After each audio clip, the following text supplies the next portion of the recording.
Bismillahirrahmanirrahim. Alhamdulillah wa salatu wa salamu ala rasulillah wa ala alihi wa ashabi ajma'in.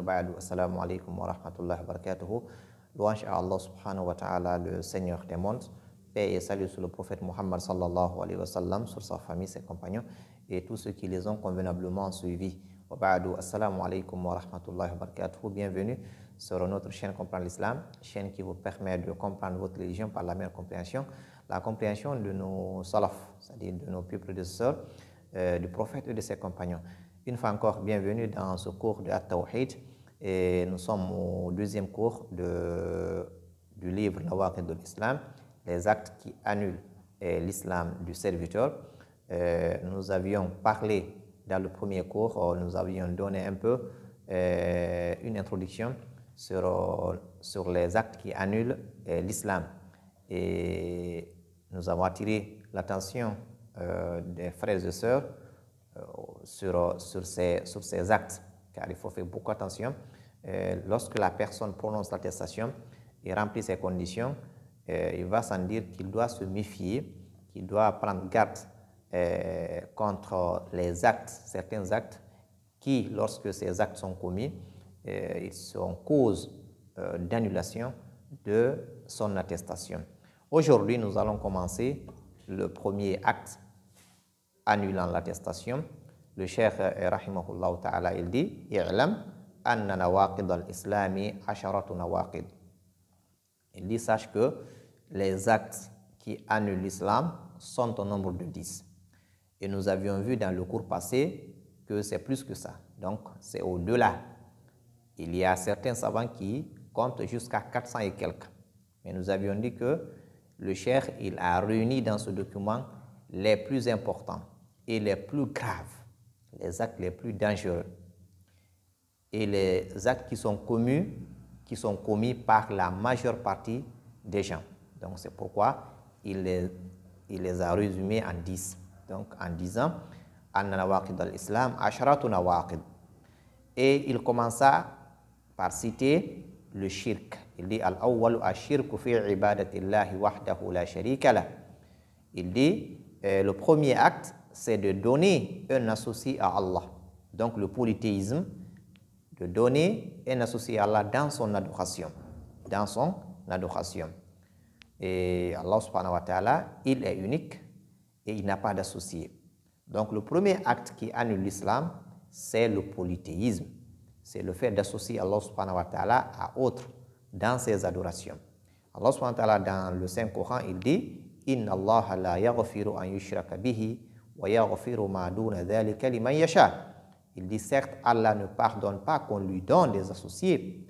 En dit ça, il pardonne à qui il veut. Donc, lorsque le serviteur, il commet le shirk et qu'il meurt sans se repentir, Allah subhanahu wa ta'ala nous annonce dans ce verset qu'il ne sera pas pardonné. Il ne sera pas pardonné. Il dit dans le second verset Innahu ma yushrik billah faqad harrama Allahu alayhi al-jannata wa ma'wahu an-nar wa ma lidh-dhalimina min ansar. Il dit quiconque en vérité donne à Allah des associés, eh bien oui, Allah lui interdit le paradis. Allah lui interdit le paradis. Faqad harrama Allahu alayhi al-jannah. Et lorsque Allah l'interdit le paradis, alors son refuge sera le feu. Et pour les injustes, pas de secours et pas de secoureur. Donc, nous comprenons dans ce verset aussi que celui qui commet le shirk et meurt avec ce shirk, il lui interdit le paradis. Et lorsque la personne n'est pas au paradis ou ne rentre pas dans le paradis, il va forcément en affaire. Donc, Allah subhanahu wa ta'ala nous a signalé cela dans le verset. Et le cheikh, il dit وَمِنْهُ الذَّبْحُ لِغَيْرِ اللَّهِ كَمَا يَذْبَحُ لِلْجِنِّ أَوْ لِلْقَبْرِ. Fait partie du polythéisme le fait d'immoler pour autre qu'Allah subhanahu wa ta'ala. Le fait d'immoler pour les djinns ou le fait d'immoler pour les tombes. Donc, c'est un type de shirk. Donc, ça fait partie du shirk. Il y a aussi le fait d'invoquer les morts, le fait d'implorer leur secours. Donc, tout ça, ce sont des types de shirk. Nous allons donc voir un peu plus en détail ce premier acte qui annule il a parlé du shirk. Et le shirk, c'est quoi? Le shirk, c'est le fait d'associer autre qu'Allah subhanahu wa ta'ala dans ses adorations. Donc, le fait soit d'adorer Allah subhanahu wa ta'ala et d'adorer autre qu'Allah subhanahu wa ta'ala, ou d'adorer uniquement autre qu'Allah subhanahu wa ta'ala. Donc, tous les deux, c'est grave. Il y a certains qui adorent autre qu'Allah subhanahu wa ta'ala, catégoriquement. Il y a d'autres qui l'associent. Ils adorent Allah subhanahu wa ta'ala, en même temps, ils adorent autre qu'Allah subhanahu wa ta'ala. Donc, tous les deux sont graves et c'est du shirk. Et ce qui est recommandé, c'est le fait d'adorer Allah subhanahu wa ta'ala seul, ce qui est permis et ce qui est ordonné. Donc, le shirk, c'est le fait d'adorer la créature comme on adore Allah subhanahu wa ta'ala, ou le fait d'attribuer une partie, une catégorie de l'adoration à autre qu'Allah subhanahu wa ta'ala. Et cela va nous pousser à quoi? Cela va nous pousser à connaître les types d'adoration, les différents types d'adoration. Car si tu ne connais pas les différents types d'adoration, tu peux les attribuer à autre qu'Allah subhanahu wa ta'ala sans se rendre compte. Donc, il nous est obligatoire de connaître les différents types d'adoration pour ne pas les accorder, pour ne pas les attribuer à autre qu'Allah subhanahu wa ta'ala. Et dans la sunna, le messager, il dit « Man laqi Allah, la yushriku bihi shay'an dakhala al-jannah » C'est lui qui rencontre Allah subhanahu wa ta'ala en étant sincère dans ses adorations. Donc, il n'a pas adoré autre qu'Allah subhanahu wa ta'ala, il n'a pas commis le shirk, il entre au paradis. « Wa man laqiyahu yushriku bihi shay'an dakhala an-nar » C'est lui qui rencontre Allah subhanahu wa ta'ala avec du shirk, il entre dans l'enfer.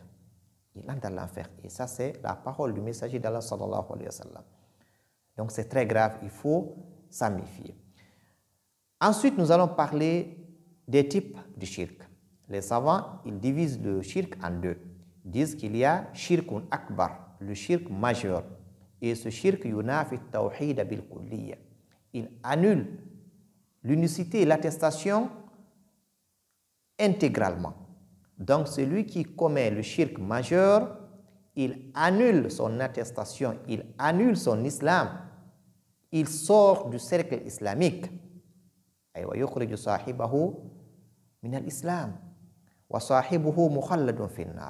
Ensuite, celui qui commet le shirk majeur, il entrera dans l'enfer et va y rester éternellement.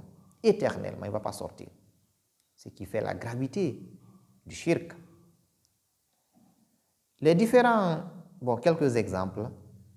Le fait, par exemple, d'invoquer autre qu'Allah subhanahu wa ta'ala. Le fait d'évoquer autre qu'Allah subhanahu wa ta'ala. Le fait de chercher de l'aide d'autre qu'Allah subhanahu wa ta'ala. Ou le fait de chercher protection, donc, par autre qu'Allah subhanahu wa ta'ala. Bref, c'est le fait d'attribuer, d'accorder une adoration à autre qu'Allah subhanahu wa ta'ala. Bien entendu, il y a des détails. Il y a des détails et que nous allons voir, Inch'Allah. Il y a de ces adorations qui ont des détails. Il y a certaines adorations, il y a une manière de les faire pour que ça soit shirk. Par exemple, quand je prends le cas de l'isti'ana, c'est-à-dire le fait de chercher de l'aide. Lorsque tu cherches de l'aide de la part d'une personne, d'une chose dont il est capable, c'est bon, il est là, il est présent, il est capable, il peut t'aider, il peut t'assister. Donc, ça ne va pas être du shirk. Mais quand tu demandes à quelqu'un, à une créature de t'aider, de t'accorder une chose, de t'assister dans une chose que seul Allah subhanahu wa ta'ala est capable de faire, là, ça devient du shirk. Ou lorsque tu cherches une chose de la part de quelqu'un qui n'est pas là, qui est mort par exemple, même s'il s'agit d'une chose dont il était capable quand il était vivant, mais s'il meurt, il n'est plus capable de le faire. Donc le fait de chercher secours, le fait de chercher de l'aide par cette personne qui est décédée devient du shirk parce que tu crois, tu as quelque chose qui te dit que cette personne, là où elle est dans sa tombe, elle est capable de m'entendre, elle est capable de me comprendre, elle est capable de me satisfaire là où il est couché. Alors que ça, ce n'est pas vrai. Et donc, c'est une fausse croyance, ce n'est pas possible. Et ça devient du shirk. Ça devient du shirk. Donc, on verra, Inch'Allah, les types de shirk dans les cours à venir, Inch'Allah, en détail. Et donc, le premier type, c'est le shirk majeur. Shirkun akbar. Et ce shirk, comme on l'a dit, annule toutes les œuvres du serviteur. Lorsque ce shirk majeur est commis, ça annule tout ce que la personne avait œuvré, avait fait comme adoration dans le passé. Donc, c'est très dangereux. Deuxième type, c'est shirkun ashar. C'est le shirk mineur qui est ici défini par le messager d'Allah. Il dit que le shirk mineur, c'est ar-riya, c'est l'ostentation. Le fait d'adorer Allah subhanahu wa ta'ala pour être vu, pour être entendu, pour être apprécié par la créature. Tu adores Allah subhanahu wa ta'ala, d'accord? Mais tu cherches la satisfaction de la créature dans cette adoration. Donc ça devient de ar-riya, ça devient de l'ostentation et c'est du shirk mineur. Ça ne fait pas sortir de l'islam, mais ça diminue, c'est-à-dire ça diminue la récompense de l'œuvre. Et d'ailleurs, lorsqu'elle est répétée ou lorsqu'elle domine dans l'œuvre, c'est-à-dire l'ostentation, ça annule l'acte, ça annule cette œuvre dans laquelle l'ostentation a été commise. Et là, il y a les savants qui disent que lorsque l'adoration dans laquelle il y a eu de l'ostentation, lorsqu'elle est divisible, donc lorsqu'on peut la séparer, alors la partie au cours de laquelle il y a eu de la sincérité reste valable et la partie dans laquelle il y a eu de l'ostentation est annulée. Et lorsque l'adoration n'est pas divisible et lorsqu'il y a de l'ostentation et que le serviteur n'a pas pu repousser l'ostentation, il laisse l'ostentation persister. Dans cette adoration, ça annule toute l'adoration. Mais ça n'annule pas les actes passés qui ont été sincères pour Allah subhanahu wa ta'ala. Donc, c'est la différence entre le shirk mineur et le shirk majeur. Quant au majeur, lorsqu'il est commis, il annule tous les actes passés, tous les actes précédents. Mais quant au mineur, il annule juste l'acte dans lequel il y a eu l'ostentation, il y a eu ce qu'on appelle ar-riya. Donc, ce sont là les deux types de shirk. Il faut s'en méfier. Que ce soit majeur ou mineur, il faut éviter car mineur, lorsque le mineur est répété, lorsque à chaque fois dans tout ce que tu fais de l'ostentation, ça devient du shirk majeur parce que là, carrément tu cherches à satisfaire la créature dans tout ce que tu fais. Donc là, ça devient très compliqué et ça peut amener jusqu'à ce que ça soit le shirk majeur selon les savants. Et donc, c'est le premier acte qui annule l'islam de la personne. Il faut s'en méfier, c'est le shirk. Et le shirk, comme on l'a dit, c'est le fait d'attribuer à autre qu'Allah subhanahu wa ta'ala une adoration. Une adoration. Toutes les adorations sont pour Allah subhanahu wa ta'ala seul. Il est le seul à être adoré. C'est lui seul qui a créé, donc lui seul a droit à être adoré. Qu'Allah subhanahu wa ta'ala nous fasse comprendre cela et qu'il nous préserve de tous ces actes qui annulent notre islam, qu'il fasse que nous comprenions cela et que nous l'appliquions. Alors, ceci nous dit quoi? Ceci nous dit que nous devons apprendre. Nous devons connaître les adorations, les différents types d'adorations. Bref, nous devons comprendre les bases de l'islam. Les bases de l'islam. On n'est pas obligé d'être un grand savant, mais on est obligé de connaître les fondements de l'islam, de connaître les actes, surtout, qui annulent notre islam. Ceci est très important et donc cela nous amène à dire que nous devons apprendre. Nous devons apprendre cette religion, surtout cette matière qu'on appelle at-tawhid. At-tawhid, c'est la base, c'est le fondement de cette religion. Alors nous devons comprendre ce tawhid, les différents types de tawhid, les différents types d'adoration, le shirk, c'est différents types, les bid'a, c'est différents types, le kufr, c'est différents types, etc. Donc, on a beaucoup à faire. Nous devons vraiment apprendre cette religion.